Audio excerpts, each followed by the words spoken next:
turn your phones off, that would be really great. Unless you're filming and have them on silent.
Good evening and welcome to Out of the Cask, Discovering Julia Perry.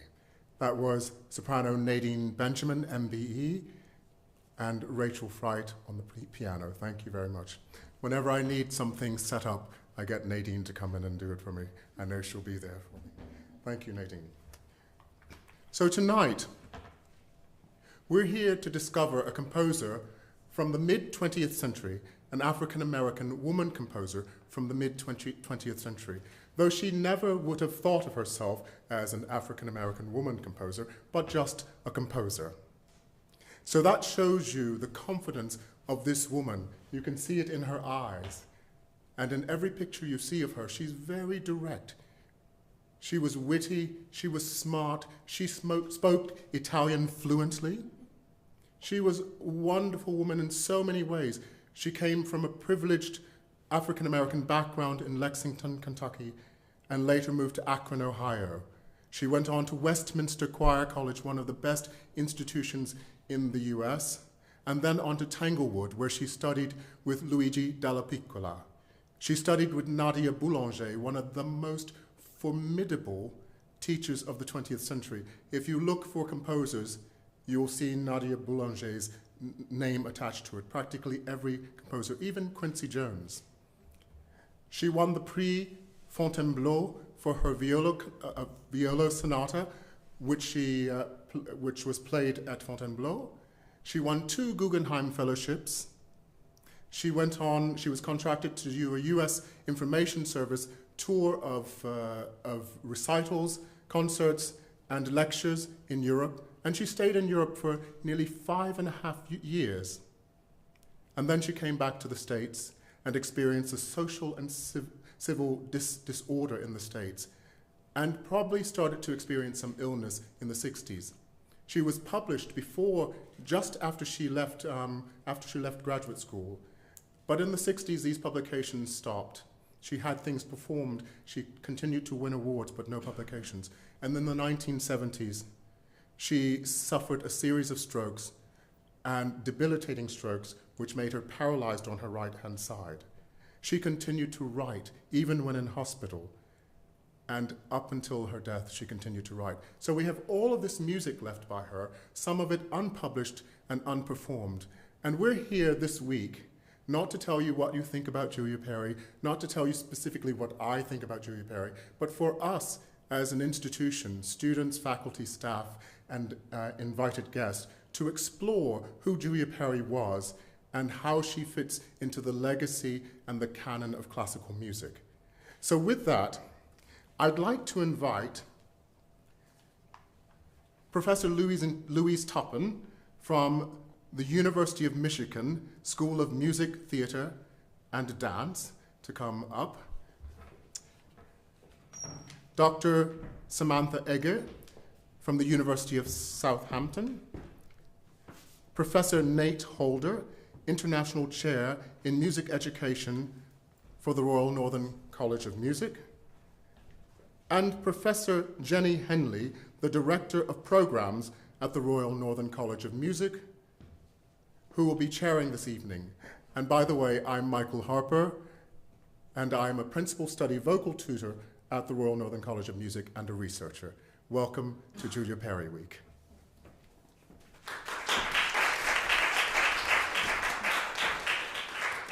Thank you, Michael, and thank you, Nadine, for that absolutely stunning start to this start of a week of discovering Julia Perry. I'm really excited about this week, and just leading up to the week and discovering some of Julia's work myself has been really fantastic, and I'm so looking forward to it coming alive this week. The people sitting here in front of you are all really amazing people. I'm quite overwhelmed by their biographies, I have to say. But you will get to know them a little bit, as well as Julia Perry, as we go through this evening. The format will be that we will invite people in turn to do a short presentation, and then we'll have a discussion following that, and we'll invite questions from the floor as well. Just before I invite our first speaker, Louise, to come up and speak, just to note that if you're watching this recording after the event, because of copyright purposes, you may find that the music, you can't hear the music. We're able to perform and stream, but for the recording purposes, we can't. So just if you're watching live. I'm going to invite Louise first of all. So Louise, welcome to the RNCM, and I'll hand over to you. Thank you so much, and I appreciate the invitation to be here with this esteemed panel and to have a minute to talk to you about Julia Perry. We were each asked to talk about how we came to Julia Perry, began to think about and study it. So in the interest of time, I wrote my comments down. So I'd like to share with you my thoughts on Julia Perry and my introduction to her. My formal introduction to Julia Perry began while as a doctoral student at the University of Michigan in the late 1980s. I took a musicology course on Black music. The course was taught by Dr. Raylinda Brown, then a young scholar of Florence Price, who later became the preeminent Price Scholar. In the course, we used as its text The Music of Black Americans by Eileen Southern. This is the book that we all call the Bible of Black Music, because it is the most detailed, beautifully sourced piece of literature still today. It was written in the 1971, and it is still what we use. We received from this course an in-depth information on the genres and chronology of Black music and the importance of learning cultural context. The course focused primarily on classical music, and it was during our discussions of the eclecticism of composers T.J. Anderson and Hale Smith, who embraced elements of their culture in their work, we also discussed their contemporary, Julia Perry. An inventive composer, Perry also incorporated elements reflecting her culture in her compositions. Her life as a world-renowned composer who was nearly forgotten piqued my curiosity, and upon further research, I discovered Margaret Denby Green's chapter on Perry in her book, Black Women Composers, and Green would have been a contemporary of Perry's as well, so the book is coming from a period very close to when Perry was living. Green asserted Perry was a composer capable simultaneously of writing in several musical languages. Perry, who had been a student, as you heard, of both Nadia Boulanger and Luigi Dalla Piccola, embraced the musical language of her teachers and experimented with dodecaphony, 12-tone techniques.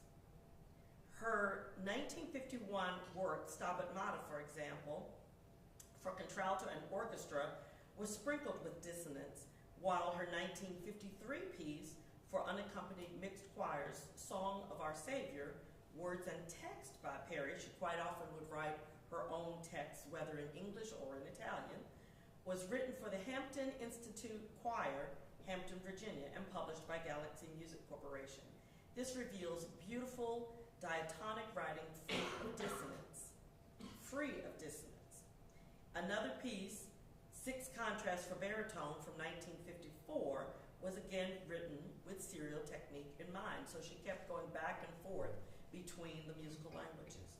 Throughout the span of her compositional career, she did go back and forth between these techniques, which gives her work fresh and makes her work, which keeps her works fresh and quite appealing. You don't exactly know what you're going to find as you explore her works. As you heard the two spirituals, they were very tonal, and also from this same period. Most of her works are coming from 1940s to 1960s, even though some are in the 70s after her stroke. She explores religious and secular subjects, and with her fluency in Italian, wrote works in English, Latin, and Italian. Many of her early works were written for voice or single instruments, which should have ensured the ease of having the works performed. I was therefore quite surprised when I began to look for other works by Perry to find how little music was actually available. Many are still in manuscript, unpublished, and have not received a world premiere yet.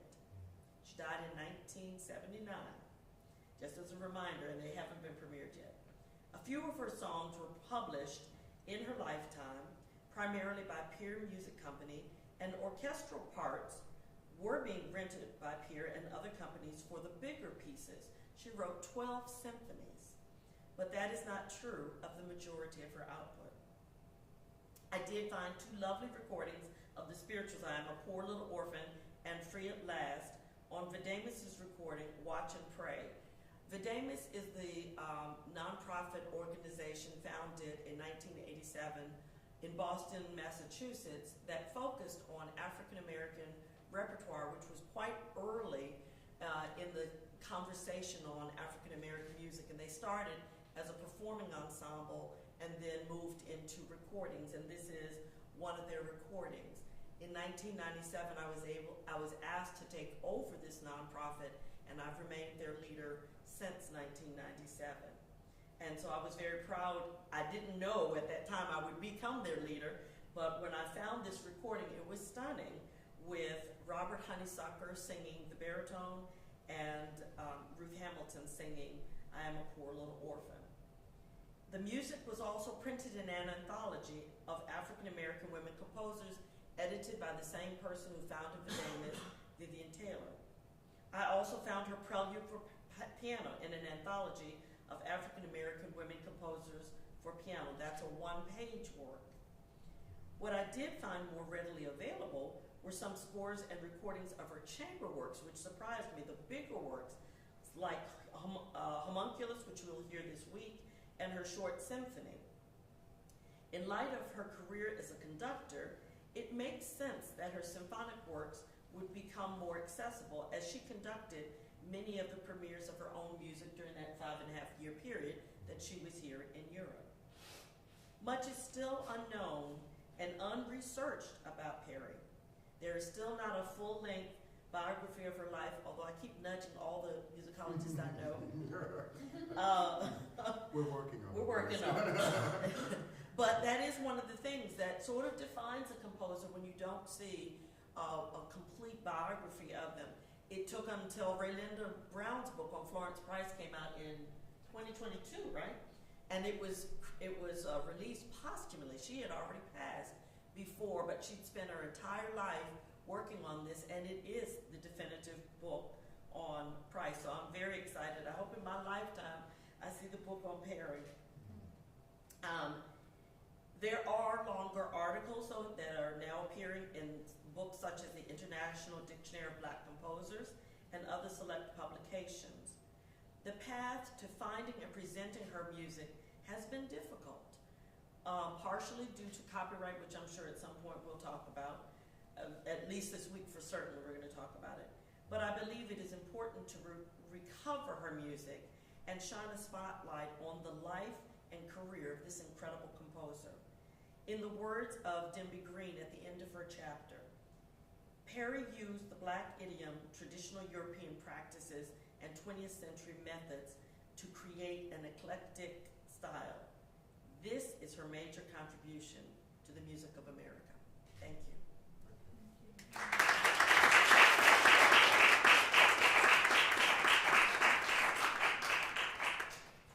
Thank you. That was really interesting. Lovely. We might pick up on the nearly forgotten later. That really stuck in my mind then. It was one of the first things that you said.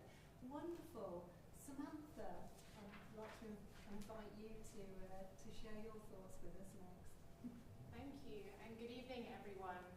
It is such an honour to take part in Julia Perry's centennial celebrations here at the Royal Northern College of Music.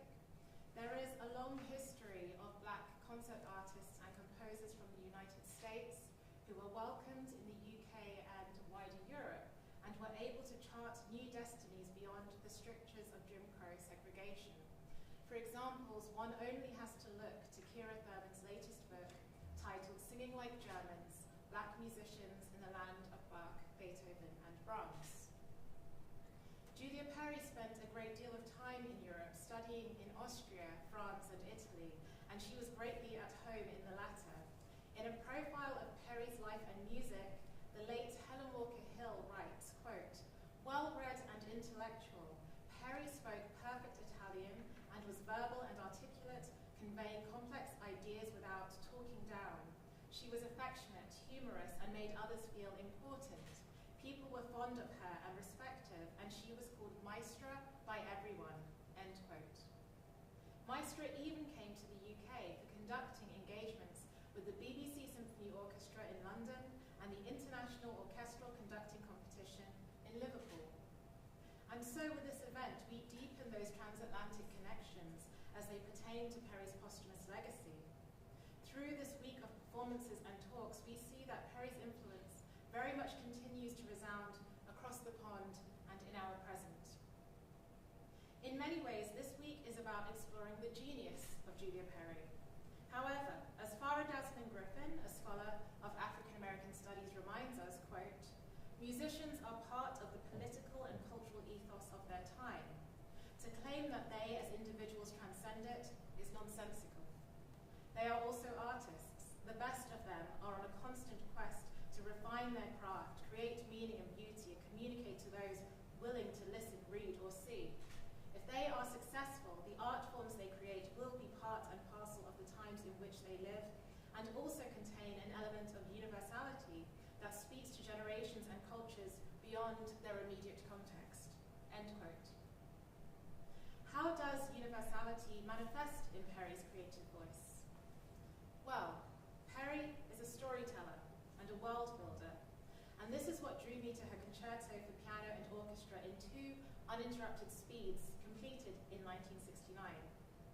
Interestingly, when Professor Harper introduced the BBC Philharmonic's performance of the work for a live broadcast on BBC Radio 3 in November 2022, I missed it, I'm afraid. I was in the practice room, warming up ahead of my solo performances of piano works by Robert Nathaniel Dett and Margaret Bonds, who were Perry's predecessors in the black concert tradition. So when I finally caught up with the full broadcast, which included my performances and introduction to composer and black Renaissance protege Margaret Bonds, I was struck by Professor Harper's evocation of Perry's music, preparing us as the unfamiliar listener for what was to come. It wasn't just that the work was in 2 speeds, slow and fast, but that it was also in 2 states of existence, with one evoking the stillness of a dormant volcano, and the other sounding an eruption of volatile syncopations, fiery colors, and red-hot grooves. The work did not disappoint, and from that moment on, I knew this concerto would become a part of my repertoire. Fast forward more than a year, I am now preparing to make the first commercial recording of Perry's Concerto for Piano and Orchestra. This project recovers Perry's legacy through performance and public engagement. Furthermore, it spotlights historical women who achieved the remarkable in a classical music-making sphere not known for its open-armed inclusivity. In bringing Perry's music and story to modern-day audiences, this project, as with all my projects, demonstrates the heterogeneity that women of African descent bring to the classical realm, which is not a new phenomenon. Underrepresented voices, such as those marginalized by race, gender, sexuality, and disability, have always strived to be heard. This recording is therefore about making space in the classical music industry, and therefore in our public culture, for these voices to be heard. The canon of piano concertos by historical black women composers is incomplete and in recovery.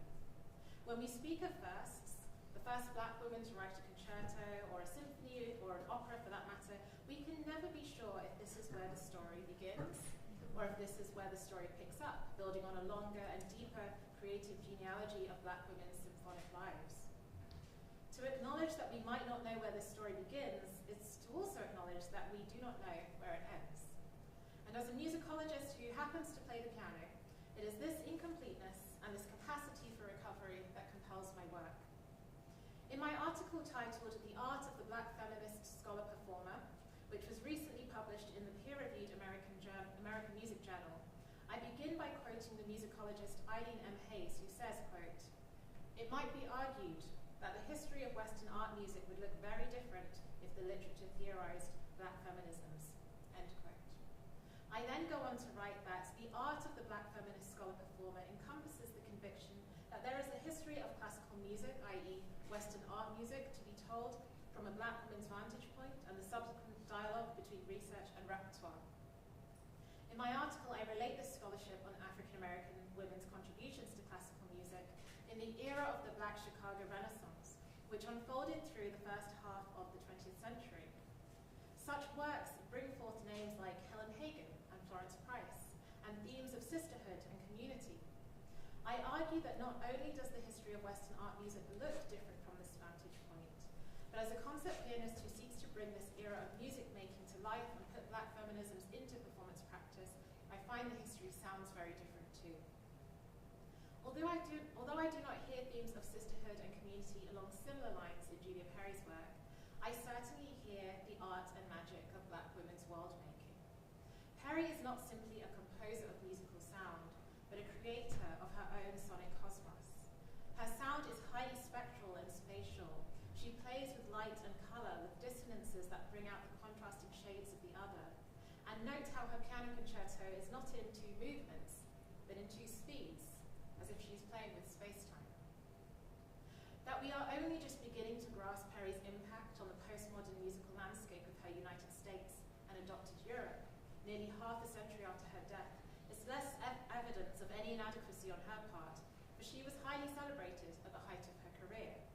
Instead, it is more evidence of Eileen M. Hayes' assertion that the history of Western art music would look and sound very different with the greater presence of black women's creative and intellectual natural voices. In my forthcoming book, titled Southside Impresarios, How Race Women Transformed Chicago's Classical Music Scene, I write that fueling my work is not only the ongoing dialogue between music research and repertoire, but also Black feminism's constant as what scholar activists Akugo Emejulu and Francesca Sabanj call, quote, a creative and dynamic production of thinking and living otherwise, end quote. As social theorist Patricia Hill Collins reminds us, quote, Black women intellectuals have laid a vital and analytical foundation for a distinctive standpoint on self, community, and society, and in doing so created a multifaceted African-American women's intellectual tradition, end quote. What is more, this tradition, one that Collins grounds in the politics of Black feminist thought, extends to every sphere in which historical African-American women were collectively active. The realm of classical music is no exception. Musicologist Teresa L. Reed writes that, quote, although their contributions are frequently overlooked, Black women have been stakeholders in this artistic tradition since at least the 19th century, end quote. One of the earliest piano concertos by an African-American woman is Helen Hagen's 1912 piano concerto in C minor, a one-movement work and her only surviving work. Hagen was the first Black woman to graduate from the Yale School of Music in 1912, and she performed her concerto with both the student orchestra at Yale and the New Haven Symphony. I recorded the two-piano version on my 2022 Black Renaissance Woman album. This is what cultural historian Lucy Kaplan wrote for my album Sleep Notes. Quote, from its impassioned measures, Hagen's piano concerto is a tour de force. A bold C minor theme, marked maestoso, immediately situates the piece within a late romantic legacy. The mood becomes tempestuous, thundering chords in the instrument's lower reaches, with flashes of ornate passage work above. A contrasting second theme, expansive and sonorous, is an opportunity to showcase the pianist's more delicate sensibilities. Saturated with snaky chromatic harmonies and propelled forward by intricate sequential writing, the one-movement work exudes confidence and ambition.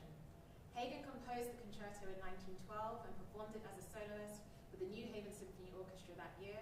She went on to perform the work multiple times in a two-piano arrangement, garnering widespread praise for her virtuosic skill. Because the concerto is thought to be the only surviving work among Hagen's compositions, it takes on outsized importance as the primary evidence that remains of her dazzling creativity, end quote. On the 20th of October 2022, I performed Hagen's concerto at Yale and in the same concert hall, Wolseley Hall, where Hagen herself played 110 years before. Yale alumnus Sumin Kim had reimagined the yet-to-be-found orchestration, and I stepped into Hagen's shoes, joining conductor Peter Unjun and the Yale Philharmonia as the soloist for this historic concert. The second earliest known piano concerto by a Black woman composer also happens to be one that I have spent a great deal of time with, Florence Price's piano concerto in one movement, completed in 1934. I recorded Price's two-piano arrangement of the concerto on Black Renaissance women, with my co-editor for the Cambridge Companion to Florence Price, A. Corey Hill, writing the sleeve notes. Quote, Price completed and debuted the piano concerto in one movement for piano and orchestra in 1934. Her two-piano arrangement of her concerto in one movement is part of a classical music tradition that combined reinvention and practicality. That is, arranging concertos and symphonies for two pianos. Not everyone had access to an orchestra, but they likely would have access to a piano. Divided into three sections, moderato, adagio, and allegretto, Price combines the Negro spiritual modal tonalities with romantic virtuosity and chromaticism. The solo and accompaniment are very communicative and interactive, aided by call and response form and the second pianist's introduction of primary and secondary themes. The syncopated dance-like character of the final section evokes the Black folk dance known as juba, with accompanying patterns that imitate the alternating footsteps and handclaps of participants, and buoyant melodies that channel the ebullience of early African-American fiddlers. Price's concerto in one movement is a clever blend of genre conventions from classical music, Negro spirituals, and juba, drawing upon the old to make something new, end quote. 3 decades on from Price's concerto, we have Perry's. If the era before represented that of the Black Renaissance, a time of birth, a time of rebirth that encompassed the politics of respectability, racial uplift, and composers such as Florence Price and to mention William Grant Still and William Dawson, then the post-war period marked the transition from rebirth to a cultural coming of age. A bold black aesthetic emerged, one that wasn't housed in a single sound, but in a variety of voices manifesting across all the genres in which black music makers were active. Experimentation was the theme, and we hear this all over Perry's eclectic compositional catalogue. As the work of musicologist Tammy Elkanodal shows, black postmodernism, as advanced by black women composers such as Julia Perry, challenged the meta-narratives of what came before. Indeed, Perry's contributions allow us to see and hear the history of classical music in a new light. But as we commemorate her life and music today, we may also think about how her legacy inspires us to forge an inclusive and experimental musical future for those that follow. Thank you.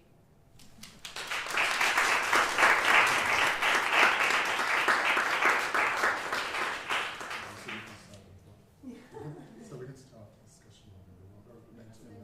Yeah, thank you. That was really fantastic, Samantha. Thank you so much. I'm really intrigued to how somebody so influential is nearly forgotten. I think that's really interesting. And there was something that you said earlier, Louise, about how she moves back and forth between musical languages, and you're talking, Samantha, about the light and shade, and there's all these really interesting kind of changes and opposites and things going on in the music, which is great. We might pick up on that a little bit as well. But I'm going to pass over to Nate to speak first, and then we can have some discussion. Okay? I'll keep it quite brief because I don't feel like I need to add that much more to what's already been said so eloquently. How I got to know about Julia Perry was not that long ago, and my background means that I'm very much focused on education, specifically for young people. When I say young people, I'm trying to include myself in that. More for, let's call it like 20 and younger. And I was, in 2020, as everyone knows what was going on at the time, me as a musician at that point who, wasn't able to play live, took the opportunity to write, because that's what I wanted to do for so long, but just didn't have the time, the space to do it. So I started to write, and one of the things I wrote was, reflecting on what was happening. It was a blog post just giving the short biographies of 12 black women classical composers.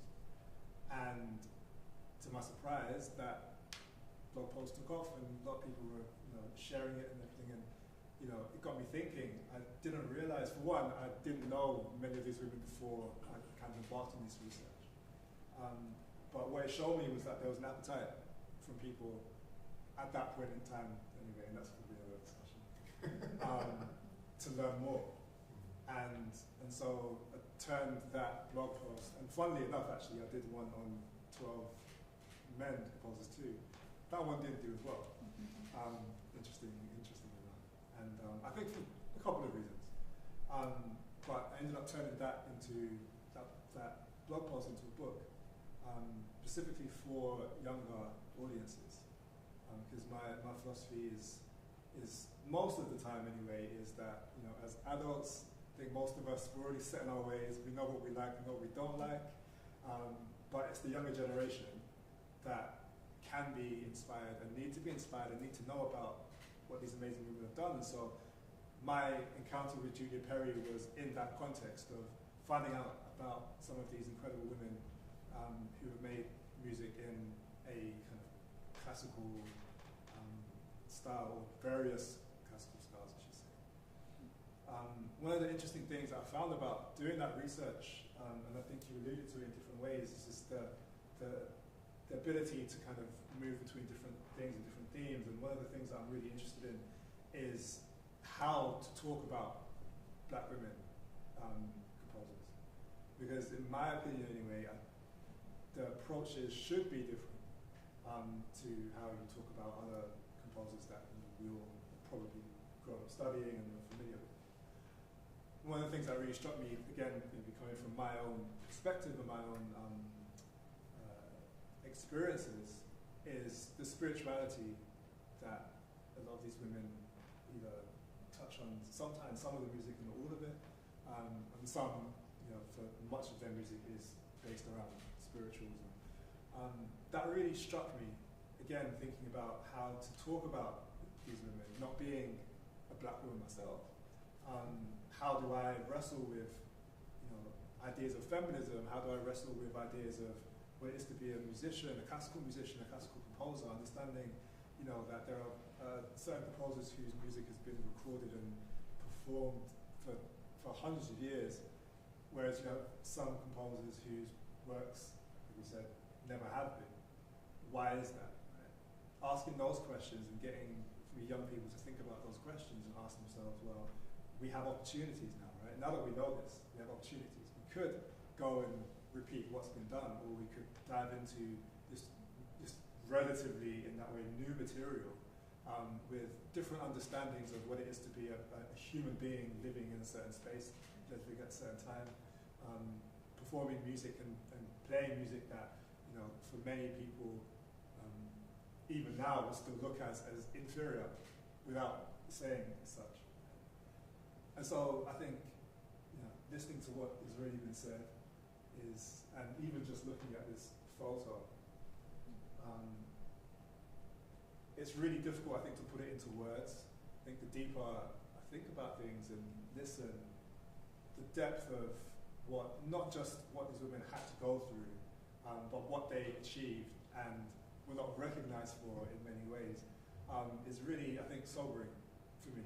And so I'm really curious, I think even your performance just now, I'm struck by, again, that sense that I think there's a certain weight that, for me, comes with listening to and reading about these women, which is very different to how I might approach others, because I don't feel like we should look at them and say. So yeah, that's what I'm going to say. I'm looking forward to hearing more and trying to understand more. And I hope all of you here listening and watching are along for the ride as well. Thank you. Great, thank you, Nate.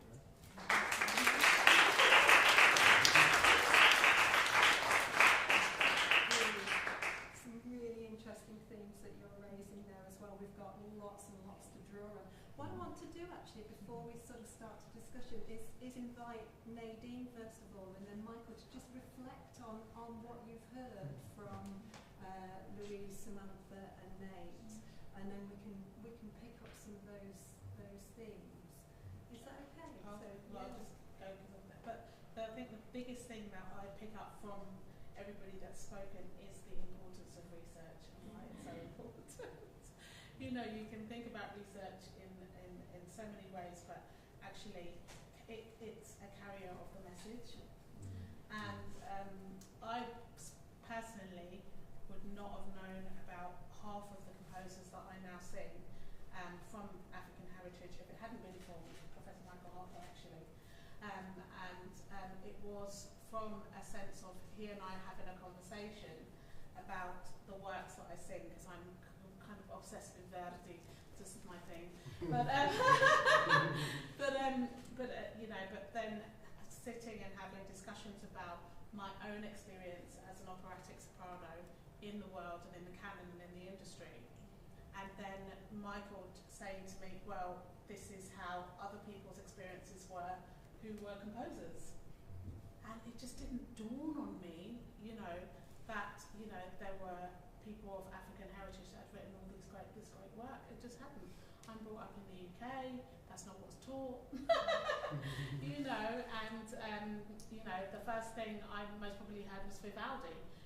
So it was really interesting. Then I felt I didn't even feel a pressure. I just felt, oh my God, I felt really curious to discover. And so I think the first thing you gave me was Florence Price. And then the next thing was like Undine Smith Moore, and then we went into so many other huge, canon of this work. And then finally, now I'm kind of getting to discover Julia Perry. And actually, to my ear, you talked about all this kind of Like sometimes when you're singing her work, it's like, oh my God, am I actually in the right place? Have I hit the right note? Is that chord? You know, because it can feel like it's completely rubbing, and you know, and I as a singer inside, I'm thinking, you know, it's almost like she's trying to tell me how she's feeling. Like she was a very emotional writer, I think, and I think she was trying to show the struggle in the music and in the words, and without actually saying it herself in some way. Even though it was her writing it, you know. So yeah, I'm really excited by the fact that we've got this wonderful panel researching and really digging into this work, but also sharing it with everybody else, because when we hear music from different spaces and from different experiences, it also broadens and teaches us more about ourselves. So it's a really exciting prospect, and I'm really looking forward to what this week is going to bring. Thank you. So thank you. Yeah, thank you, Nadine. Really, really interesting. So Michael, your reflections. Yes. So I came to Julia Perry by accident, really. So there's this book that Nadine was using, Art Songs and Spirituals by African American women composers. Lots of titles there, and wonder why all of those titles there, because if they didn't publish it, it wouldn't be published. And Louise, is that your company, or is it Hildegard? So that, well, the product is my company, but that's Hildegard Press. okay, so it's from Louise's company. So that's all I knew of Julia Perry. And you know, these are two spirituals. I mean, they're very unusually set in a way. If you listen to them closely, they're very usually set. And that thing that Samantha talked about, the space, there's lots of space in there for you to feel, to add your own thing into it, to be present in it. And I found that in the piano concerto as well. So it's funny, Samantha mentioned this piano concerto, and I was standing up there announcing I'd never heard it before. So all I had done was looked at the score and said to the BBC, this would be a good thing to play. Because I knew it would be amazing, because Julia Perry is extraordinary at creating a sense of color and space. And the guy asked me, Linton Stevens asked me, so what happens in the first movement? And I thought for a second, and I said, nothing. Because nothing happens, and she just builds her color scape. And then the second movement, and it just, I loved your description, it's brilliant, it just takes off. So Professor Barbara Kelly, who used to be the head of research here, I was just starting here. She says, oh, there's this research opportunity. The AHRC and the BBC are doing a grant for underrepresented composers. I was like, yeah, so I'm teaching singing here, okay? But she was really insistent, but very nicely so. And she already suggested that I apply for a grant to study black composers in Britain and in Europe and the wider African diaspora, not just African American composers, which we're obsessed with in the States. So, and Louise has done a lot to change that. So, the night before the grant application was due, I was thinking, I'm not going to do this. I'm too tired. I've been teaching and traveling. I'm not going to do this. So then I put the application in and I thought, oh, what the hell? Oh, sorry. I thought, whatever. I'm going to do it. So I put the application in, and then they called me to the panel to present. And I thought, oh no, I've got to learn something about this woman. So I pulled out Helen Walker Hill's book. You know, it was one of those books that you buy in the pandemic. I think I might have already had this, but I had piles of books all around me during the pandemic in my office. You know, books that I didn't have time to read. I'm sure you all know what I'm talking about. And this was one of them. So I pulled it out. And then I discovered Mildred Denby Green. And now this is kind of probably a precious thing because there are not many of these around. But this book was based on her dissertation on black women composers. And she went really in depth into Perry's work, especially on the Stabat Mater and a few other pieces. The other person was Helen Walker Hill, though I think her interpretation of the music is less in depth than Mildred Denby Green. What Helen Walker Hill gives you is a bigger overview of Perry's life with some explanation of the music. And she writes a wonderful thing in here, and I'm going to invite Samantha or somebody who can see, because I think I've got my contacts in the wrong way. But there's a wonderful paragraph at the beginning of this when she talks about Julia Perry, and I'd like, if you will, Samantha, to read this. Let me see if I can find it.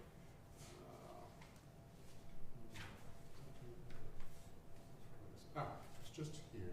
If you can read from there to there, because from this quote to there. So she's going to quote Julia Perry first, and then read what Helen Walker Hill says about her, because I think it's really, really very precise about this woman.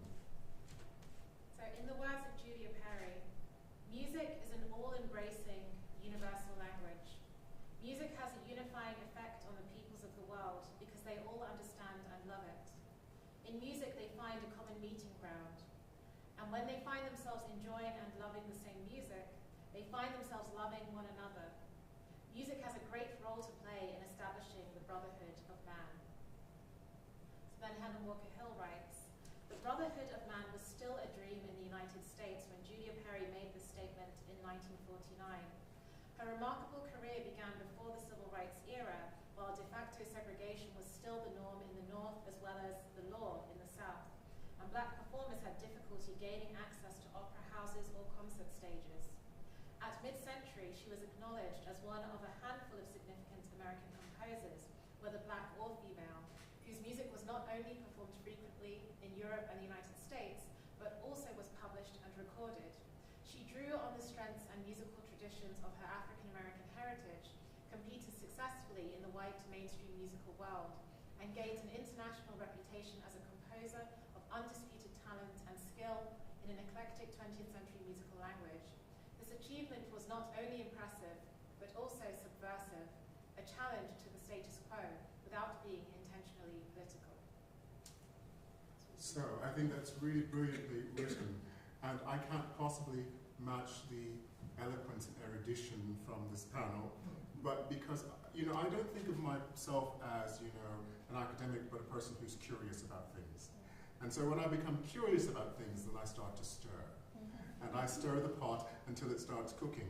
And so this is now, so we're sort of medium heat now. So we're going to be cooking this week, talking about Julia Perry. And I want you to I want to invite you to join in the conversation. So they write brilliant papers, and that's why I've invited them here. And I'm just the stirrer. So Jennie, I turn it over to you. Great, thank you. So much.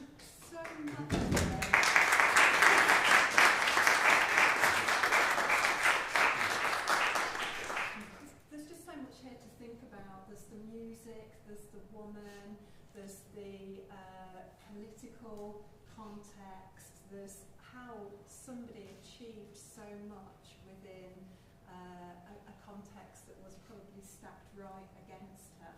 It's incredible. And there's something that you said, Nate, there about not being a black woman and not knowing how to necessarily access some of the issues. And of course, the obvious is I'm a white woman as well, and we've had conversations about that and what that means. And I wonder whether, I'm going to ask Nate first, so there's something really important here about talking about Julia's work, the music. I was having a conversation before we started, and when I've been listening to Julia's work, I found it deeply moving, and it was interesting the things that you said there, Nadine. I think that's what I could hear in the music and pick up.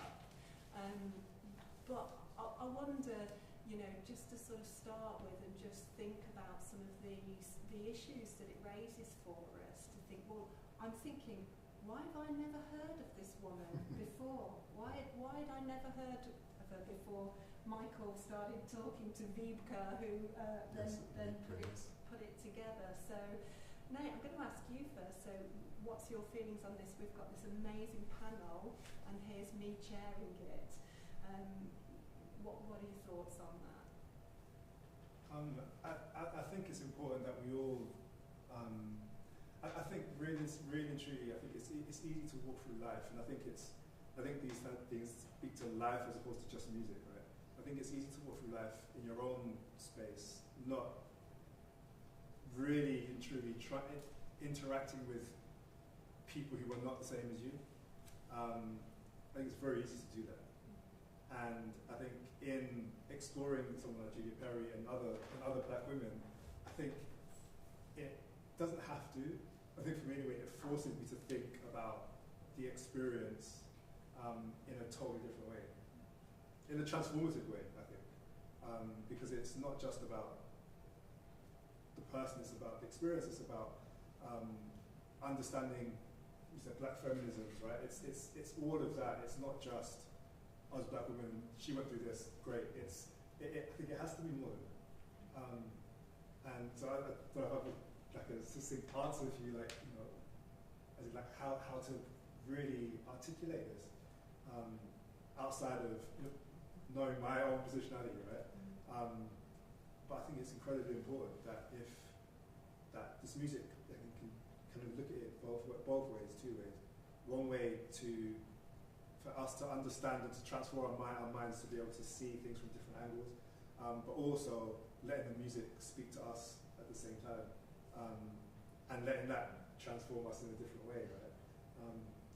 So yeah, I think it's important that we all are trying to understand, especially, you know, people like Julia Perry and others whose music hasn't been performed as much, hasn't been recorded as much, because ultimately I think it makes us better people, but it also helps us to illuminate these stories and these women, because that's so important. Like I said, that's the reason why I wrote this book in the first place. So hopefully, you know, my kids and you know, kids who are studying here, and you know, 6-year-olds, you know, interact and actually, you know, I can do this, I can be that, you know, interact with other black women and not instantly think you're not here to perform or you can't compose or that's not what you should be doing, like so many have gone through, you know what I mean? Yeah, studying and doing the research around Julia Perry and other women, I think it can have a transformative impact on so many people.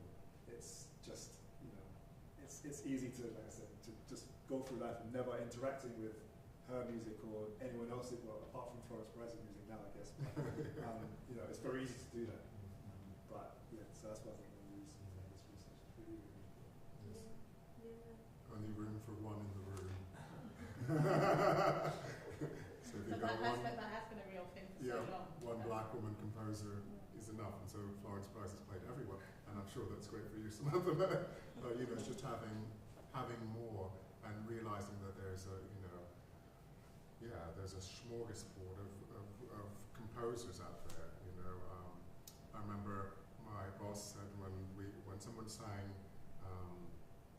what's his name, George Walker's Lilacs, which is a brave choice for the first Williams Howard competition, which is a competition to promote the study and performance of art songs by black composers here at this institution. She said, "Oh, that's fabulous, did you know that?" And I said, "And that's just that much of the repertoire that's out there. Just that much. So much extraordinary repertoire in all sorts of ways. If you can think, Julia Perry wrote in so many different genres. You know, there's so many other, you know, the first person to set up an undergraduate program in computer music was Ollie Wilson at Oberlin Conservatoire. I bet you didn't know that. In the whole of the US, he was a black man, Ollie Wilson, a very well-known and respected composer. So those are the things that we don't know because we're not taught them in conservatoire. So I'm here to stir and change that. There was something you said earlier, Samantha, about we don't know that Julia Perry was the first woman, where we don't know what happened before. And I think I thought that was really interesting, and sort of there was something else that you said about that she wasn't working in necessarily open-armed inclusivity. And so there's the combination of we're discovering this amazing composer, but actually we don't actually know who else is out there. I mean, so your work, just tell us a little bit about your work and how you're approaching trying to, you know, discover or bring forward composers that are previously unknown.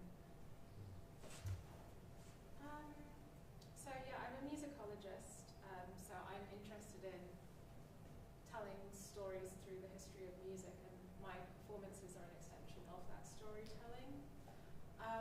I'm really sort of careful to distinguish between what is a personal discovery. So for me, hearing Florence Price's music in 2009 as a student, that was a personal discovery, but you already knew who she was, and you learned from the great late Raylinda Brown, who came across Florence Price's music in the 70s, I believe, and then, you know, there were black female musicologists writing about Florence Price in the 1930s. So what is a personal discovery for us is work that has long been done, and the term that I borrow is Columbusing, you know, discovering something that has already been, always been there. So I'm really careful to distinguish between the recovery work, the cultural recovery work, which comes in the form of doing these recordings. That is a way of documenting not only, for example, you know, I gave you that genealogy of other piano concertos, which you can actually listen to because I've recorded them, right? But, you know, there could have been a situation where we would be talking about this and we just wouldn't know what the music sounds like. But the recovery work is through my recordings, through my book, various things that I write and publish. But I also, there's such joy in that personal discovery, isn't there, of, you know, when I remember where I was when I was finally listening to the broadcast of Julia Perry's music for the first time, because those moments are really special, and I can recount where I was when I heard Florence Price's music for the first time, because they have such a profound impact on like unity. I didn't know black women were in classical music. No, exactly. I've been playing the piano since I was 3 years old and had no idea. So there's a sense in which, you know, a whole world becomes open, and you can't go back, once you know. But then our work sort of feeds into that history of Eileen Southern, Raylinda Brown, Mildred Denby Green. We become a part of that. You know, we're in conversation with all the work that they did. So, yeah, I always say I'm a musicologist first because I don't play the canonic repertoire. It's not as interesting to me, I'm afraid. So you're still a fabulous pianist. Yes. So you can get over it. But what she said is so important Yes, it is, about absolutely. about being a part of a timeline. Yes. Instead of, I unfortunately have worked with some younger composers who say, they talk as though they just appeared on the scene, and they are the beginning of black music. And I'm an older generation than some of you, and I'm like, no, the people have been here before that, and it's all about the respect we show these people. Even as I'm teaching my students to talk about composers, I talk to them about Miss Price or Price or Florence Price, but never Florence. You are not her friend. You are not her peer. And we don't do that to Beethoven. Do we call him Ludwig? No, we call them by their last name or by more of a title. And so it's about trying to get people to respect the music, respect the heritage, recovering, but not saying you're the first to discover. We've had conversations about this, about some people saying that they are discovering, you know, these composers, Price, Perry, Bonds, all of them, they're discovered. They weren't lost. They were lost to us in history because of cultural circumstances that between recording industry in the United States, those practices that excluded African Americans, publishing that excluded African Americans, even people like Margaret Bonds or Harry Burley who worked for publishers. They worked for recording and they worked for some other publishers, and even their works were not documented as they should have been for posterity. And so there's a lot of work with this, but it always saddens me to hear that people are just hearing about some people that I've been singing for 35 years. It's not new. It's really not new. And so what I consider the canon is what people are just discovering. It's like, oh, this is the black canon you're just discovering. I'm over here. Yeah. Discovering new stuff. I'm discovering new Exactly. stuff and well, not discovering, but rediscovering and trying to, I call it excavating. I feel like I'm helping to excavate, like an archaeologist would, bones that were already sitting there and that we're looking at them differently and connecting them to the dinosaurs that they were a part of, that traditions. Yes. I'm curious because I was watching some stuff and listening to some people talking about the great role of HBCUs in being like cultural holders, really. And can you say what that is, Nate? Because everybody's not going to know what it is. Oh, historically black colleges and universities in the States. And so I'm just curious, was that through your first encounter with HBCUs, or how did you get to So I do have an interesting, Michael and I are from the same area in Virginia, and I grew up on the campus of HBCU. I didn't go there as a college student, but Virginia State University was a historically black college and university, and one of the important ones because of where it sits in the United States. Geographically, the eastern part of the United States is connected by one highway. You can go from the state of Maine at the top all the way to Florida at the bottom, and right in the middle of the country, of the East Coast, is Virginia, and in there is Petersburg, and it's right 2 minutes from the highway. So what would happen is artists that could not perform in all these other performing halls would come to Virginia State. And so as a child, I met Duke Ellington, and I played the piano for Duke Ellington, and Count Basie, and Sarah Vaughan, Nikki Giovanni, and on the faculty was Undine Smith Moore as a composer. I consider her an aunt. And so that's the culture that we grew up with I grew up in the 60s in that area, but my mother had gone to college there as a student in the late 30s, 40s, something like that. Harry Burleigh's son was a student.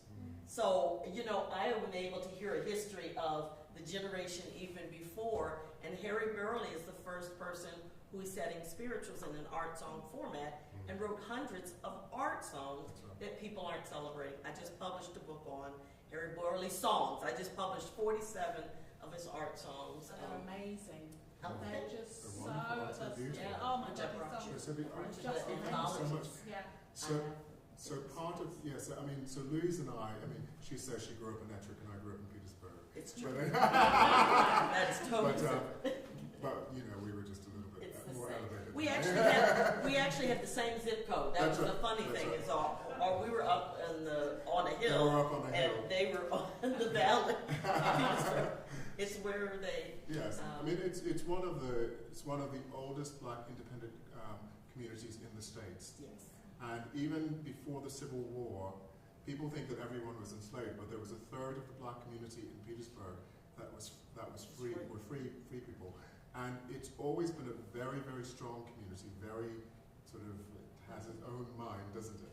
And Virginia State was one of the central places of it. And as Louise said, Undine Smith Moore taught there. So many great people taught there.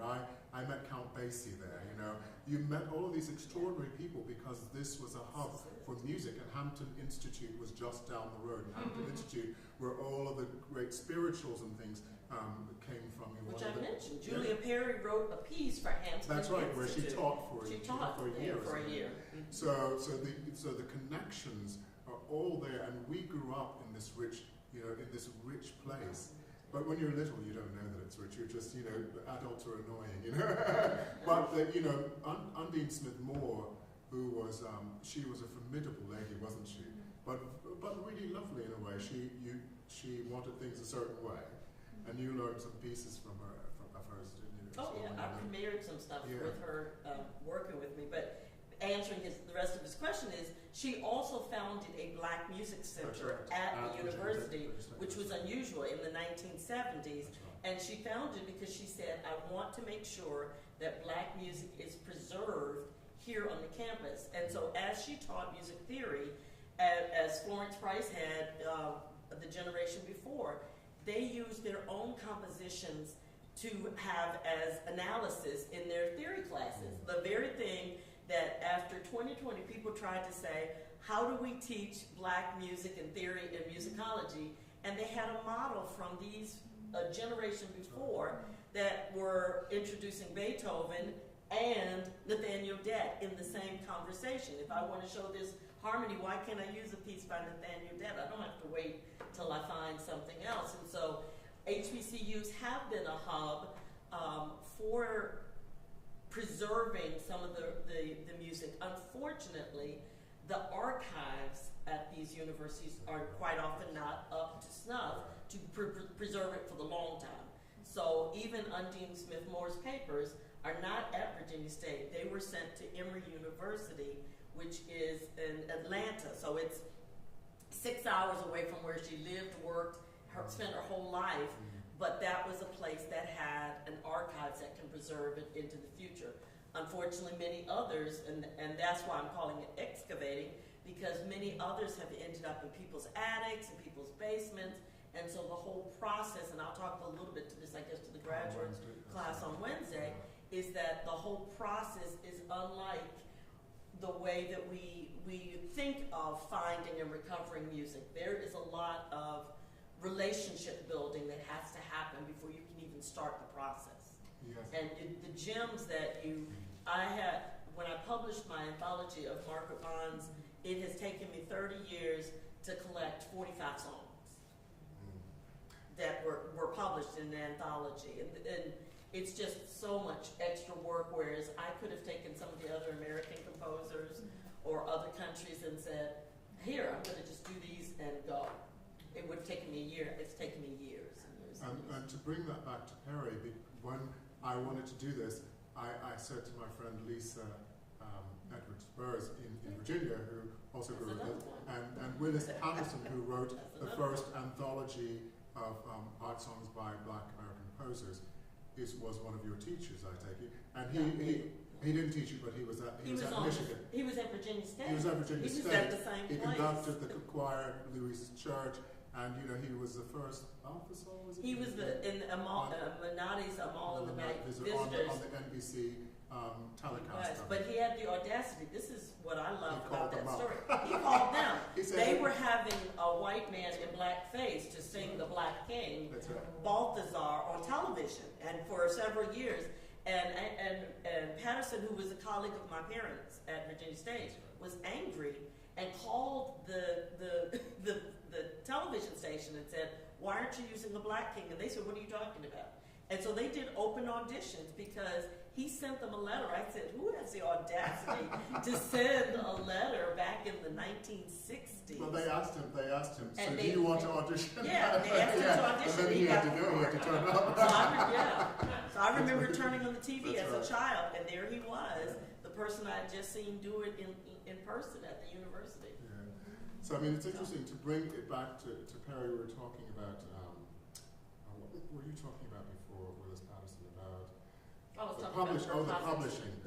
publishing. So, fortunately, Helen Walker Hill did the research and collected a lot of the scores, and they're deposited at Rider University, which used to be Westminster Choir College. I guess Westminster Choir College still exists in some form.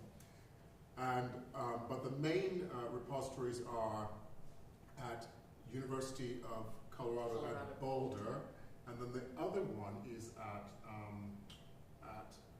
where's the other one?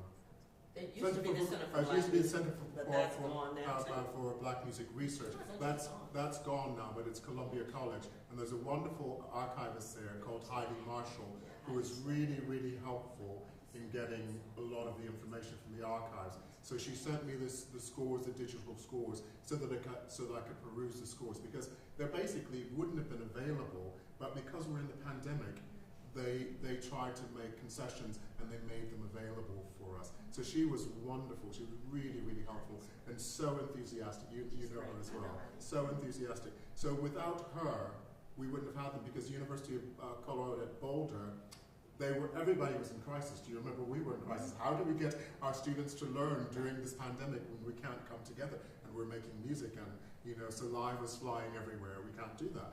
So Boulder was, sort of under lockdown, and they had one archivist in who had to serve the professors at the university first. So that was basically not going to happen. But by the time they came back to me, Heidi had gotten me everything that I needed. So it was brilliant. But then it came to trying to find these scores, because one of my main jobs in this research was to find scores that the BBC could perform and record. Well, that wasn't so easy, was it, Louise? Because what I ran into was a war when it came to finding out who owned the publishing rights. And it becomes very, very complex, especially when you may have, and this could apply to any group. You may have family members who might have been disinterested in what someone did, or they didn't know what to do with all of these papers that they've left behind, so they go in a box in the attic, or they get shoved away to somebody who actually cares, but doesn't have the rights, have the permission to give rights for publishing. So I called Louise, because Lisa said I should call Louise, so I called Louise. What do we do? Oh, well, I know some people who are interested in Julia. Louise knows everybody. I know some people who are interested in Julia Perry. Shall we get together? And we formed a working group around Julia Perry. So all of these people, the Akron Symphony Orchestra, and what's his name? Wilkins. Christopher Wilkins at James Blatchley at New York. Douglas Kneans in Cincinnati. Tad Biggs is a researcher at St. Louis, at Washington University. We had Garrett Schumann, who's at Michigan. Gail Murchison, who basically was responsible for coordinating William Grant Still's work. And who else was there? Angela Hammond, who has the biographical expert on Julia Perry's family. And then we had Kathy Bullock and Whit Whitaker, who were doing work in Lexington, Kentucky, to preserve Julia Perry's family history. And so we have this wonderful group of people coming together to do this work, and still we have this wall. So Louise, with Christopher Wilkins at Akron, have been doing a lot of work to try to bring this together so that we can have Julia Perry's work. So the wonderful thing is, we're close. We're almost there. The wonderful thing is that we want the music. We want the music. The difficult thing is getting it. And that's what you'll run into a lot, and Louise will talk about that more on Wednesday. So it's been a fascinating history. I'm sorry I'm carrying on too much. It's really, I've been really enjoying Nadine's reaction actually. Conversation. Sorry, repeaters were taking over here, sorry. But it's shocking. I mean, you wouldn't think that it would be so difficult to bring back to life someone who was so famous. That's what has been the hardest for me. The person I started working on first was Margaret Bonds, of all people, who wins the Wanamaker in 1932. She has her works performed and premiered, and yet she almost went out of existence, except for a handful of songs. Yeah, I mean, but the problem with her was that when she wrote a song, she gave it to the person who it was written for. And so that meant a process that it wouldn't help us go into an HBCU or anywhere, because it was with who knows who at that point. And so I stumbled on some at working with a coach in DC who happened to have been one of Bonds' friends. I didn't know that. And so I found some of the manuscripts, but those are the unique problems you find doing this work, is you don't know what you're gonna face. You don't know if somebody's gonna say, oh yeah, I've kept Aunt so-and-so's stuff in the attic all this time, go get it. Or, I don't know, talk to my cousin over there who might know the person over there, who might know the person over there, and it takes years and years to sort of dig and figure this out. Yes. But it's great being able to work with musicologists who have a different skill set and can help, finding those threads and pulling it together. But it's a lot. And I feel like we've scratched the surface with a couple of composers, but the more Irene Britton Smith is another one from Chicago that when I say her name, people go, who? There's actually, she took a photo of Julia Perry that's in the Chicago archives. It's such an enduring moment. They're all connected, and it takes a lot to figure out how are they connected, and then when you see something like that, then you have to go back and, but why are they here? Yeah, what was the Louise, connection? can I say, they needed to be connected. They They needed did. to be connected For protection. for protection and support in a system that wasn't built for them. It wasn't molded in their image. Right. So they had that network of people who did. So we had the National Association of Negro Musicians where people that still exist, where people can actually play music for each other, because we knew that we made great music. And we knew that we didn't just write spirituals, although you can hear another one at the end of that. This is the beginning of Julia Perry's music. This is not all of Julia Perry's music, so you have to come for the rest of the week to see what else she did. So they had to be connected. And now we have Louise's African Diaspora Music Project. So if you want to find a song from some of these composers, or orchestral music, Louise has categorized it all on her website, African American African Diaspora Music Project. .org. Go look it up. And then you have William Chapman Nyaho, who has written a book about African pianism. And so you have all of these scores with African and African American composers and Caribbean composers in this book. And I showed a picture of me with William, because he's still here, just here playing at Wigmore Hall. And I went to the concert. And William wrote this book. And one of my former pianists from my studio wrote and said, "Oh, my students love this music, so I'm glad it's out there." And then we have the African American Art Song Alliance, which was started by Dr. Darrell Taylor, and we meet every 5 years, and it's a wonderful, supportive event, and I invite you all to come. It's great, isn't it, Louise? So much beautiful singing and playing.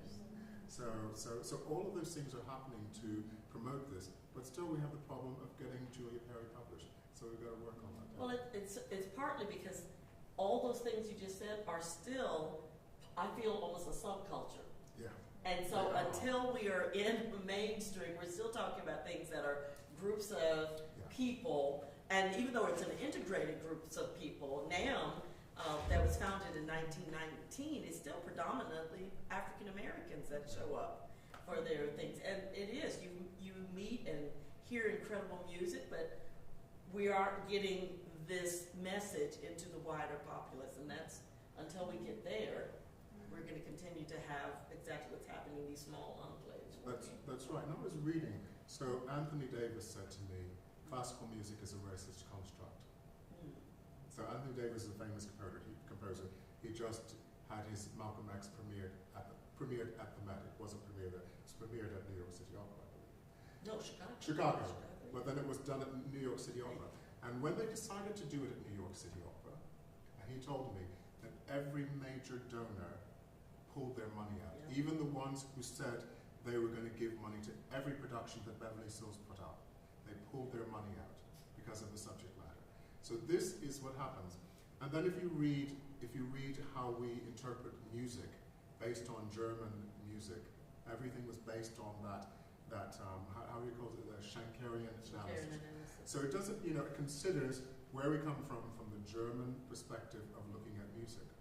And if you think about that, that's one perspective. It might work, but it's one perspective. And there were societies set up in the 19th century by those people. They were called the Brahmins, for instance, in Boston. And they set up the symphony orchestra and the museum. And they set them up to set themselves apart from everyone else, all of the immigrants who were coming in. So if you were Irish and Italian in the 19th century, you were not considered one of the privileged. That's only recent.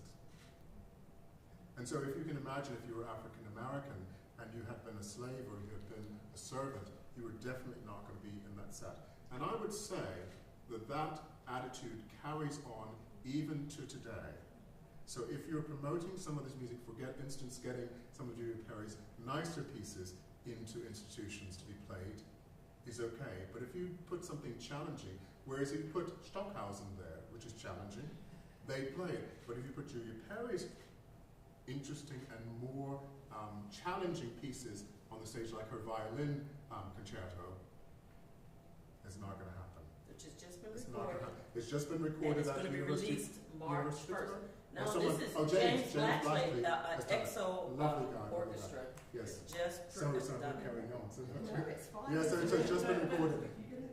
Yes, please. I think it's really because we could go on forever. So. Yeah, you're raising some really great thoughts here. I'm going to open up for questions and let some people ask some questions while you're having time to think about what your questions are. It kind of takes me back to Nate's work actually, and how important it is working with those 6-year-olds, and going from that point where hopefully 6-year-olds are not encultured into that one-dimensional way of thinking just yet. And I think that the work that you're doing in bringing lots and lots of different voices into music in schools is so important. It's really, really important. Let's have some questions, shall we? Has anybody got a question for? Yes. This kind of links to all of you in a way, because you've all spoken about different ways in which it's been quite a challenging way of bringing this music to being. But in my eyes, I've always been one as just fresh turned 22, I've not really specialised in what kind of music I listen to and what I like. I think it's really important that we bring this music to people that are still currently in this institution. What can I do as a 22-year-old that hasn't really found, as you said, some of these composers have only barely scraped the surface of what's out there. How can I help, other than just performing these works, showing them to new people, to audiences, and inspiring other musicians around me to get involved with and performing these works? So it does a mouthful, sorry. I could say something really quickly. The database that he just told you about, we started just with voice, and then we went to orchestral, and now we have all instruments, piano, everything is in there. So one of the things you can do to help, and anyone can do to help, is we're now crowdsourcing it, and that we have a way for people to enter as they find music. I can't be in every part of the world, and so if you find, because we're calling it African diaspora because we are including composers who are of mixed parentage. And so we want to include those. I'm doing some work in Canada with the Haitian repository, because there's a big Haitian repository there, and I flew in the fall to do that. So we're now bringing all that repertoire into it. I'm working with someone in Brazil who's doing Afro-Brazilian for us. So I would love that extra help and research, because this site is actually being used, in the United States it's being used by orchestras. Like the Minnesota Orchestra actually programs one concert each year from just the database. And then they do all their other concerts, they include pieces from the database. But they're not the only ones. I'm getting these calls from people saying, we want more and more repertoire, and we're using it. We're also encouraging people, if they hear of performances that can be used, because now we're adding performances to every record, and it's a database that assumes no new knowledge. All you do is, if you're an oboist, you just go and type in the word oboe, and everything populates that's oboe. Or for the singers, we have more than 4,000 songs in for singers. And so if you just say, I'm a soprano, that word will trigger thousands of songs. And then there are ways to sub-filter by poet or your actual range, or orchestras can say, I want a chamber orchestra, here's my orchestration. So that's one small thing that I'm telling people all over the world, we need help. And it's a free source. I intentionally, people said, oh, do this so that people will pay you money. I said, I've got a product that nobody wants right now, and I want to teach it to people. I want people to get this, so I'm going to make it free. So it's absolutely free. So, and can I just congratulate you on actually wishing to be in that state of curiosity? That is one of the most amazing things that you could be doing, and being in connection with the work, and continuing to sing the work and to show the work.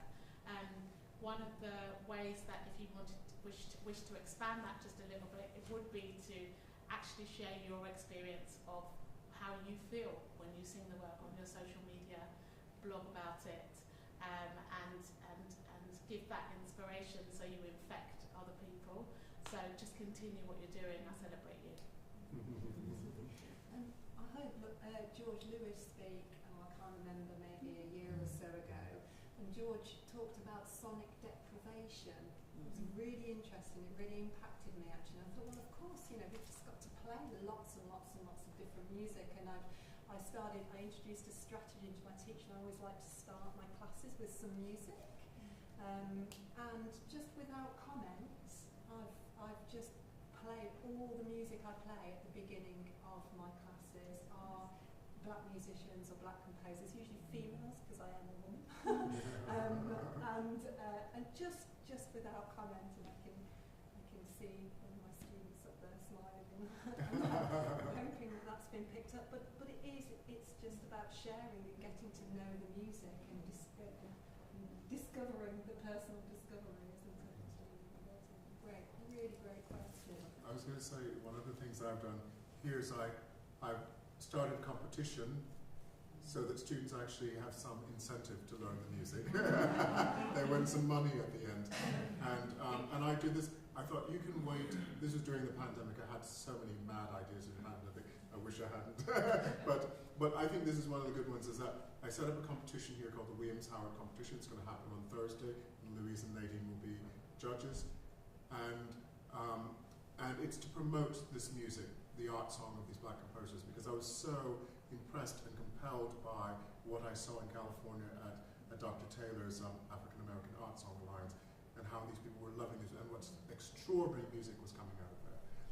So I came back here and I was like, okay, I'm doing this. I put up my own money to do it, and also with the help of this institution, we started a repository in the library to house this music. Okay, so I'm doing it more old-fashioned than Louise, but there are going to be real scores there, and there are real scores in the library, so the students have no excuse. Oh, well, their teachers don't have any excuse. There's no music around. It's in the library, and also related resources. So I'm giving you history books about black music and bibliographies, all that. So it's in the library. Go have a look. What we need to do is expand that to instrumental music, but we're working on it. So there are things that you can donate to these things, and if you can't donate, just turn up and support the things that are happening. That's a really good way you can be there without putting money into it. Your time and energy are so important. Lovely, wonderful. Any more questions? Yeah. Hello. Can I ask about publishing and like the difficulties with that, specifically with Julia Perry? You mentioned kind of, I think you were talking generally, but correct me if I'm wrong, kind of you have scores with people sort of everywhere, and it's difficult to know where they are because you don't know who's got them. With Julia Perry, is the difficulty in publishing that you don't know who's got what, or the legal roadblocks of you can't publish? So you've got the second. It's the second one. It's the clarity in terms of the copyright. We actually are getting this clear, but that has been an issue that in her lineage, different family members, one was incapacitated, who was in line to be able to give permission, but is mentally incapable. One has died since this whole process has begun, and so the legal clarity, unfortunately, people didn't leave wills that said this is to go directly to this person. So it's had, what we did is it went to the courts. There is now a Julia Perry estate. That didn't exist before, and that is what is helping us now to get the clarity, so that we hope actually next month to be able to make an announcement and get things actually in a publishable state for Julia Perry to be able to say it can happen. But this has been years in the making of just trying to figure out. And similarly with Margaret Bonds, when you look at her family tree, it was an only child who had one child who then died. So who's left? You're looking at a tree that's doing this and just stopping. And so that's become the issue. And I never thought that part of this journey would be in terms of arts advocacy, beginning to work on legal advocacy. But you have to do, if you really believe in this music and you're passionate about it, you've got to do what you have to do. And it means building new skill sets and learning how to navigate the courts, then that's what you do. So I hope we will have good news for you about Julia Perry in a couple of weeks, if I can get on the computer. Yeah, and it's navigating the families first, because you've got to get to them. I was doing things like sending fruit baskets saying, please may I talk to you? It didn't work, because there was nobody there to receive it. So it's really a labyrinth. Yes. it's a labyrinth, and it has to be navigated and it has to carefully. be very carefully Very because carefully. because there are issues that some people think that, okay, there's publishing, ooh, lots of money. Well, people in publishing know there's not lots of money in publishing. There's not much. I And mean, there's they a lot, found ways, but and a lot of distrust. there's a lot of Because distrust. African Americans, at least in the United States, for so long, had to worry about having their things taken from them and being cheated out of any money that they thought they would get, or having a misconception that this is the same as popular music that does have a lot of royalties, and instead trying to have that conversation that this is for the good of the world is really hard when people are thinking, what you mean my royalty may look like $50 instead of, you mean not thousands and thousands of dollars? It's going to be smaller, but it could build over time, but it's still not going to support you to retire early and go buy a mansion. You might get a meal out of it, and that's, you have, so managing expectations, building trust. I mean, one of the things I had to do with even the Bonds family, for instance, is I had to go fly to meet each one individual. There are 5 of them. Took me years to find the 5 of them. Had to go individually, and one of them wanted to tell me about her great-grandfather. And I sat, and I took a friend with me. I said, I don't know where we're driving, just I need company. So we sat there, and he said, when is she going to sign this paper? I said, just sit. We just need to listen to it.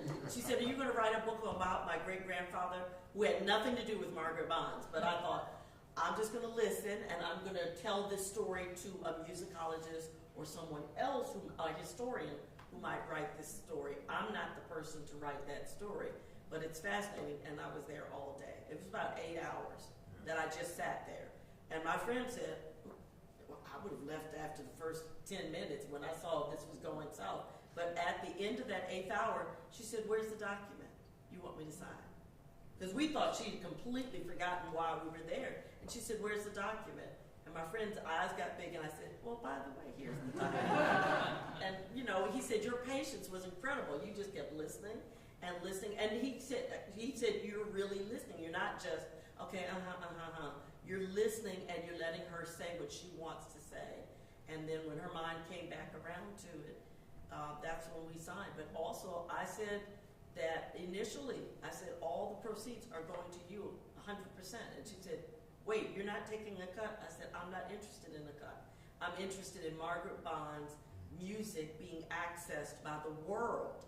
So now symphonies can play it, you know, anybody can perform her music. I don't feel if I had said, well, now we're going to split this, so you get 20%, I get 80% as the person coming in. I said 100% goes to you. And when I sent them that first check, they were like, you gave us all the money. I said, yeah, I gave you all the money. That's what I said I would do. I'm going to keep my word. But it was a hard case. It's a very hard case, and that's what you don't know. And is it that kind of understanding of what people have gone through with the publishing Yes. world, all the way back to Tin Pan Alley, Yes. and understanding that they're suspicious of it, having that kind of graciousness is really important, you know. But finding these people is really hard as well. I remember I was sitting in Cleveland, Ohio, just outside Cleveland, talking with Dolores White, who's another wonderful composer who's just passed away, and the Cleveland Symphony Orchestra was just starting to celebrate her and everything. And I was sitting with her and her daughter, taking them out to dinner, and Dolores said, "Oh yes, I was, I was friends with one of the Perry girls." So then they opened up another. You never know where they said, and they told me a few names. was almost her teacher. Oh right, well was he? Okay, okay. And so Dolores' husband was the first black musician in the Cleveland Symphony Orchestra, and so that was a long time ago. He was one of the first in the U.S. But anyway, she said, "Oh, I know one of the Perry girls," and she started giving me names of people like. And so you remember we were talking about this, and I was going online. You know those things that give you addresses, names and addresses of people that if you go into them then you have to pay extortion. Well, I didn't want to pay, so I was just looking, and I found these names and found some names of their relatives, but they lived in New York and all over the place. So this is the work that Louise is talking about, and you just have to, it's detective work. Yes. And you never expect to be doing this, you just want to sing, you know, you just Yes. want to. But it was quite interesting as well. It was quite intriguing to It is follow intriguing, but you know, sometimes you have one shot. That's the thing, right. is if you say the wrong thing, That's right. that door closes and it can close forever. And that's what you want to make sure that you. I spend a lot of time listening to old people. I really do. I really do. I just try to listen to the elders in the communities and see, because I've been surprised. I was interviewing one man, Albert McNeil, was a well-known choral conductor in California. I was interviewing him about something else. I can't remember what the project was. And he said, oh, he went in his bag and he said, I've got this choral work from Margaret Bonds. Where did this come from? And he said, oh yeah, Margaret was an old friend. I saw nothing that said this man was a friend of Margaret Bonds. And he said, she used to write for our ensemble. Here's this choral work. Can you do something with it? I mean, I'm a singer. I wasn't even on this journey yet. And I thought, what do I do with this choral work? But, you know, that's the sort of thing you don't know. He died at over 102, I think. But he was about 90 when he gave me that score. And in complete faculty, he tells me how he got it. I mean, what his ensemble in California had done. So then I started tracing back. Bonds had moved to California. I mean, all the pieces started to make sense to me. Why this person out of the blue in LA is offering me a score that I've never, there's no record of the score in the scholarship I had seen to that point doesn't even list this piece. So That's lovely. There's something you said right at the very beginning about respect. Yes. And I think that really comes through exactly in you have to have respect for them. Yeah. And I love, Jenny, she said also listening to old people. You were asking Ethan, because we oftentimes don't. You see the old professors like us coming through, and you think, well, you know, look at those old people. But they probably got a wealth of knowledge there Oh, I that love we don't old really people. expect. Yeah. Right. So listen to the old Listen people. to old people. We're going to be there one day, and you need to listen to us. That ties into my question, because I've been reflecting on Perry's dates up there, thinking that 55 is a terrifically short Yes. lifespan, especially for a composer. The sort of career that is a marathon, you know, of a thing. So, what kind of pieces was she composing at the end of her life? And if she were to live 10, 20, 30 years more, do you think she would have stayed in that vein, or she would have continued to be eclectic? And maybe following on from that, do you think that she would be more well known today had she lived longer? Can I answer first? Just one minute. So, I don't think you would have been able to pin her down, because from what we have, she was always exploring new ideas. And so in the 1960s, her stuff from the 50s was starting to be published and recorded at the very part of it. But none of the stuff most of the stuff in the 60s is still in manuscript form. And now they have scores ready, yes, just in case, fingers crossed. We're ready. So, the thing is, I don't think she would have stopped exploring. I think she was that kind of mind. And it was an extraordinary mind, because, you know, I remember presenting to the BBC the Soul Symphony, and I had my friend, Dr. Maria Thompson-Corley, I said, Maria, I don't have any idea what this sounds like, but I'm playing on the piano. Can you do something that's sort of roughly like what it sounds? And so she did this thing, and it was like Julia Perry had picked up the Batman theme. Batman, you remember? And so, but she picked this up, and this is her soul symphony. So I thought it was quite funny that here was this woman, very erudite from the south, from a very southern, upper middle class black family, who was trying to get down with the people. Because I think something in her awakened in the 1960s about what the real state of black people were in the States. Because if you were upper middle class, you could have some kind of a separate existence. And I think coming back from Italy, where she was, you know, revered and where she was respected, to come back to the States and experience what she was experiencing was probably a really shocking thing. So she was trying to get in touch with this different place. And the works actually become more minimalist. in some ways. So the piano concerto into what are they called? To uninterrupted speeds is quite minimalist in its format, you know, especially the first movement. So I think she would have kept exploring, and then you get to this final piece where I can't remember what it's called, but it's for instruments and a baritone as well.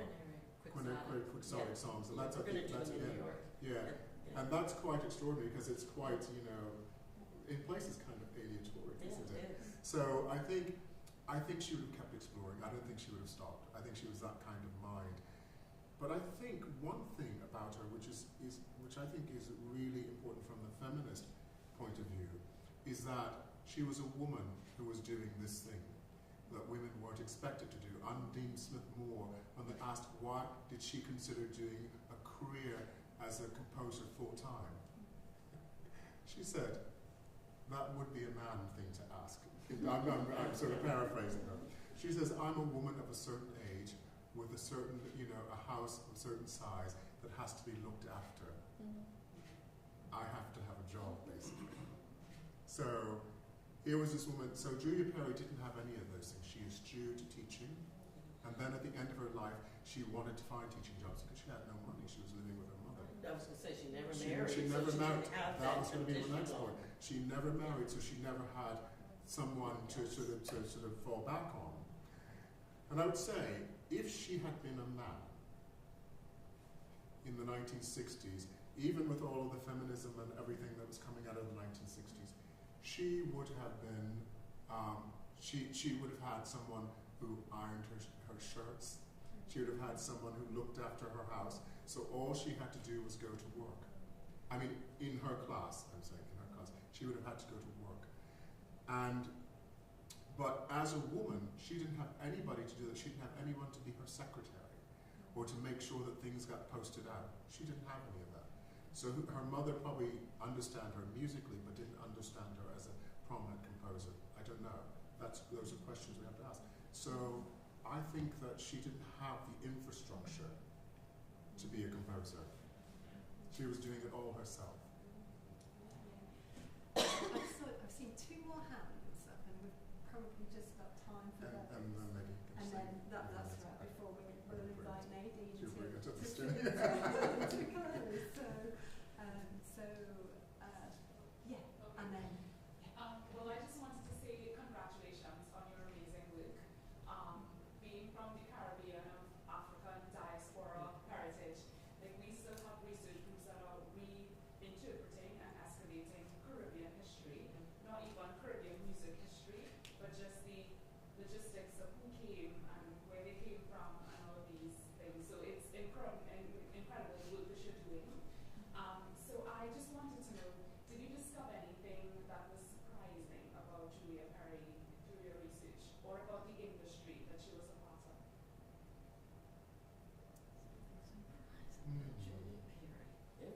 Everything's surprising about her because we don't know very much. Yeah, we're speculating still quite a lot.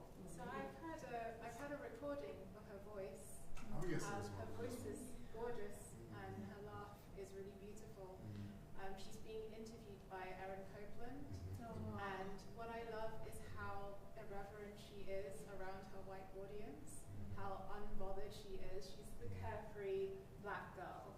And I love that, you know, in an era where people of African descent were taught to not even have eye contact with white people, she is being sarcastic, she's being flippant, she's kind of underplaying what she does. And it's not insincere, but there's just a sense of, she's so self-assured, and it's just so wonderful to hear, because when we are looking at historical black women, I'll use as an example, it's so difficult. For example, I've heard the voice of Margaret Bonds, who's very giggly, and it's just so precious. I've heard Nora Holt's voice. She's a contemporary of Florence Price. She's a very sort of, you know, respectable, you know, she's got that Hollywood transatlantic accent. So they all, you know, take on these different characters and have these vast and varied personalities. But that, I think, because I spent so much time working with the early generation of what I call and what were known as race women, who are these respectable middle to upper class women, to hear Julia Perry Perry just be so unbothered by white people is just really amazing. You know, so if you can access that, I would definitely have a listen. Yeah, I think I was surprised too that there were references to her being so shy, but she goes off to Europe by herself, and you know that's just in that era that we're talking about. It's just sort of, it was surprising to me that she was able to do it by herself, and just, I don't know, just the fact that she had this career like this. And she studied with some very eminent conductors. So conducting was her, I mean, she was a great singer. She won a Marian Anderson Prize for singing. But she kind of played And down she played this down. And she got great reviews in Italy. In Italy, she got great reviews for her singing. And she still then just says, oh, well, I'm not a singer. So she stopped singing. But she was a conductor. You know, she was a conductor, and she studied with really eminent conductors in Italy. That was her thing, you know. So. Just while I'm remembering, because you said that Janine Coombs is something that you could get involved with. She's doing a whole back catalogue on Jamaican and composers, and there's a huge thing that she's doing. So get in contact with her. Yeah. Great, lovely. So just the last question before we finish with some beautiful music. Make to thank. Well, I wanted to first of all thank you all here with this. I'm from DC.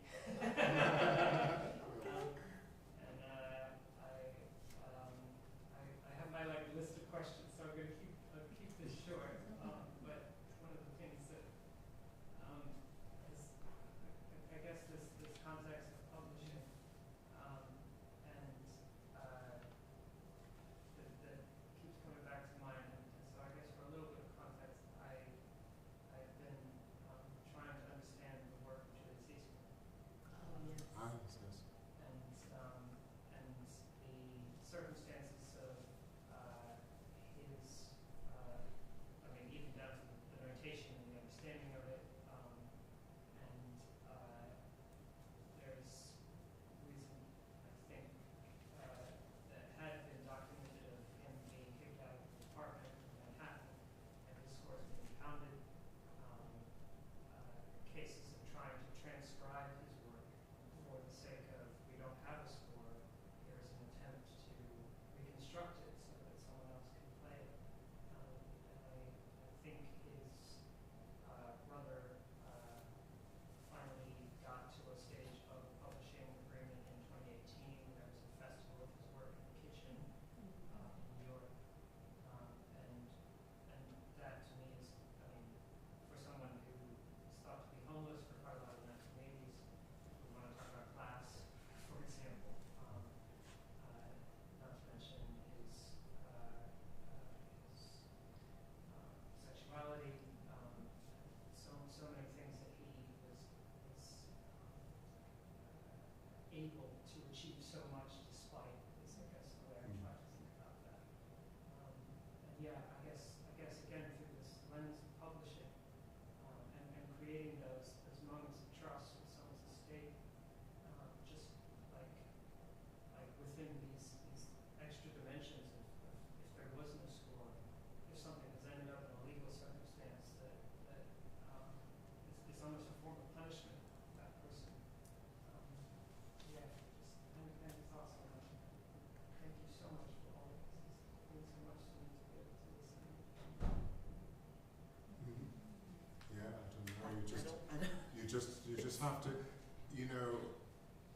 Yeah, I mean, I remember we were talking to a bunch of opera singers recently, and you know, we were just telling them the truth about the state of the opera world right now. And this one young woman who was like 21, she started crying. She says, "You're all saying such terrible things about the industry. What am I supposed to do at a 21-year?"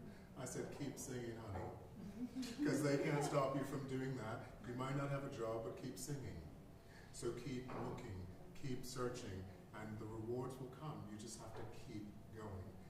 There will be blocks along the way, but you just keep going." And I was going to say that patience that I said, it's, you keep digging, you keep thinking about how can I think of this issue differently, and who are the resources or the community that can help me come up with a resolution. And sometimes you just have to think outside the box.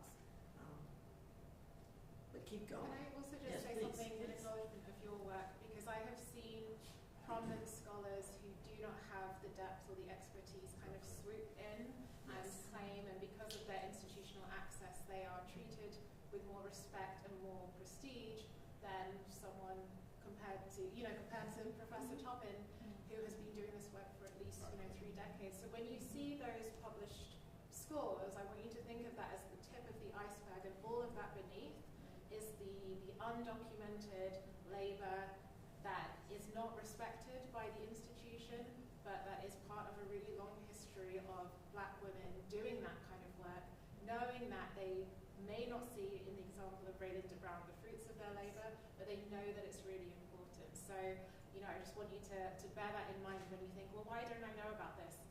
People are doing the work, and it's not visible, it's not valued by the institution, but, it may reach us at some point, it may not, but people are doing that work, and it's unfortunately it's not celebrated. But I did want to just acknowledge that, because it's so important what you do, spending time with the families, building that trust, and then when someone kind of swoops in and claims that, it's disgraceful. So, and another thing is that we do need to call that out when we see it, as I do on social media. She is good. I appreciate it. That's what I love about the younger generation. We're still trying to find Facebook, but she's It's such a shame, to be fair. Like, so much of this work is clouded by just that massive hand of capitalism. You know what I mean? It's there's music and stories that need to be shared, that people would enjoy and love and cherish and be inspired by. But money is like dictating so much that it's stopping all this from happening, and that at so many different junctions, not just at that level. So many different conversations I've had with composers who are saying, I've got stuff here and I want people to have it, but I can't get into this publishing house, I can't get into this one, I can't get into this one.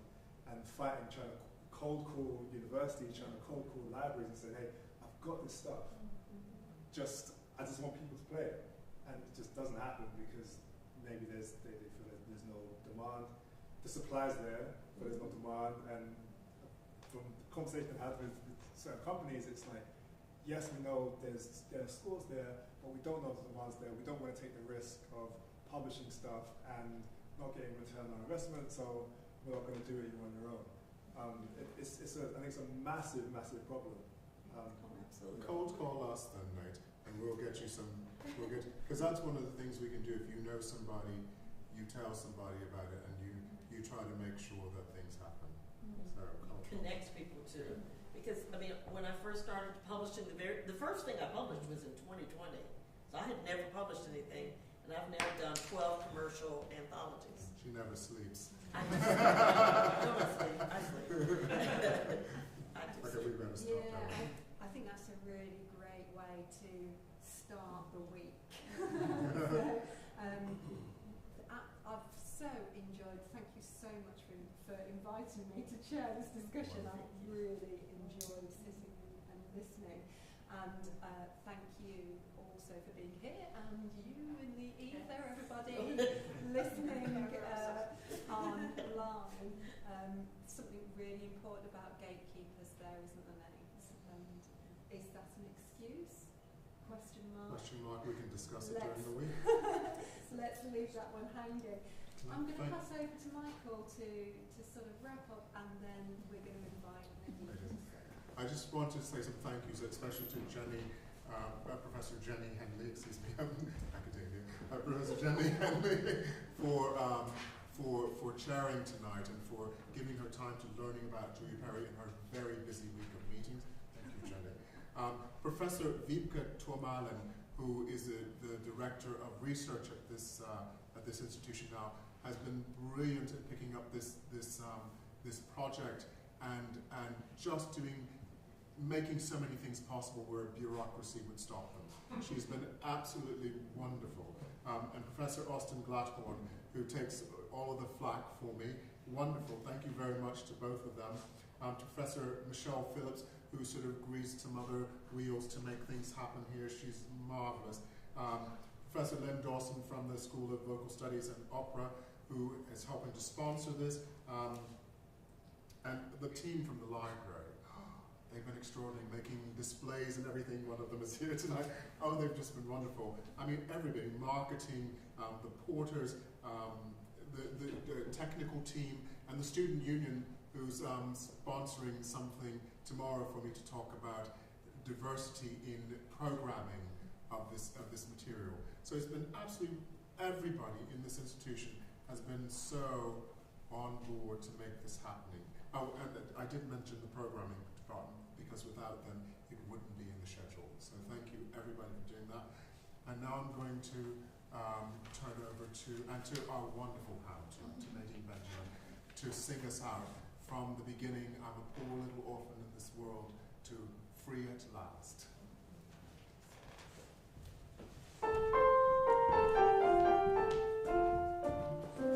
Free at last, free at last, I thank God I'm free at last, free at last, free at last, I thank God I'm free at last. So beautiful when I have breath, I thank God I'm free at last. See my Jesus after death. I thank God I'm free at last. At last, free at last, free at last. I thank God I'm free at last, free at last, free at last. I thank God I'm free at last. Going to heaven and put on my shoes. I thank God I'm free at last. I walk around and spread the news. I thank God I'm free at last. At last.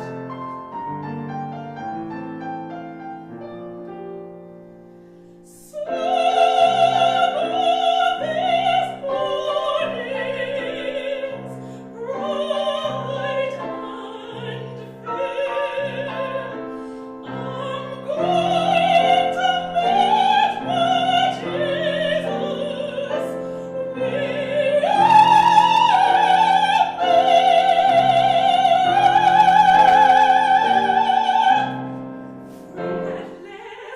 Free at last, I thank God I'm free at last. Free at last, free at last, I thank God I'm free at last.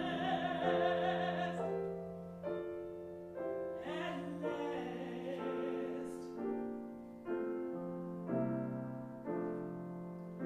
I thank God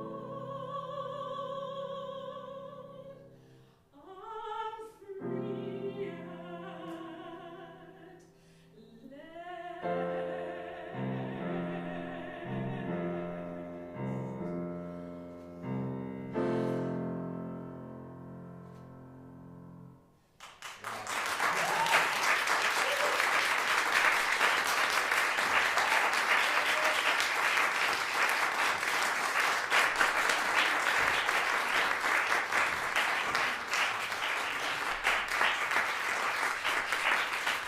Wonderful, ladies and gentlemen. Thank you everybody for coming. And I hope we'll see you in the rest of the week. Thank you very much.